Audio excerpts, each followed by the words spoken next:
G'day guys, over here we have something you don't come across often when you're a mechanic, which is you come across and it happens. It's happened with the Saab out there. It happens when you lose a crankshaft position sensor and then the customer flattens the battery and they burn the starter motor out and blow fuses. Now, what's happened here is highly unusual.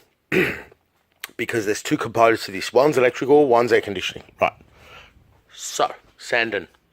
Volkswagen Sanden. I've made a mention they are issues with these compressors. This black death, they call it. Mate, it's not my problem. That's for another shop because I'm closing my workshop shortly. This is not about flushing a contaminated system by any means, but it seems Volkswagen Audi has a very high rate of this internal destruction, sludge, sort of coal shale type oily destruction of everything in the veins and whatever. Now, okay, what we've had here is a valeo alternator meltdown. Okay, it overcharged. Okay, it had smoke coming out of it occasionally, and then it stopped charging. But I caught it overcharging at 14.9 volts, which cooked the battery. Now, when I approached the vehicle, so roadside these days, they don't know anything, but even when they do, it's safer for them to just tow the vehicle the minute they can't start the car. When I went to start this car, my starting pack told me that the car was overcharged. So immediately I realised something's wrong. At that point in time, the car was dumped on the street without my permission. Rob, I hope you see this. That's fine, but this now lagged on because of other commitments I had and stuff like that. Now, it was turning on the street. So,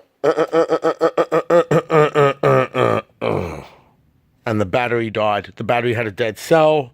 I've tested it. Batteries get dead cells. Batteries get dead cells where you can't start them. Batteries get dead cells where you can put a V12 Lamborghini there, revving it up, and it still won't start the car. Maybe not a Lamborghini, but you know what I mean. There are times you need to move the earth here. There are times you need to, obviously, all times dig the terminals in, reroute the earth. You can even then test components directly. Okay? Which brings us to our next part. The battery blew a cell, then the starter motor blew out. Now, the starter motor from the top looked all there for eternity, but it wasn't. It was a Chinese garbage aftermarket piece of shit, Taiwanese rubbish, right? The way it failed, even directly powering it from under here, and beware, so when you want to access your starter motor on this Volkswagen and test it by putting 12 volts to the contact terminals, and also testing this cable, which they do get issues in there sometimes. Whoops, Jesus. Okay, it's insulated. Okay, so when you take this airbox out, beware, because there's a water pipe right there. Okay, now here it was leaking and I touched it and it snapped off as usual, but beware, okay, because it'll end up, then they seize up on the radiator and then the radiator neck breaks and it just then ends up as a radiator as well. So we've overcharged the battery, we've destroyed it. The battery, now we have destroyed the starter motor. Okay, the alternator's already destroyed. And then I do the starter motor, right? Now, the starter motor, my dad was here, test it. When you got my experience, right? As you can see, we're constantly doing all sorts of things. I don't need to test the freaking starter motor, which is here. Okay.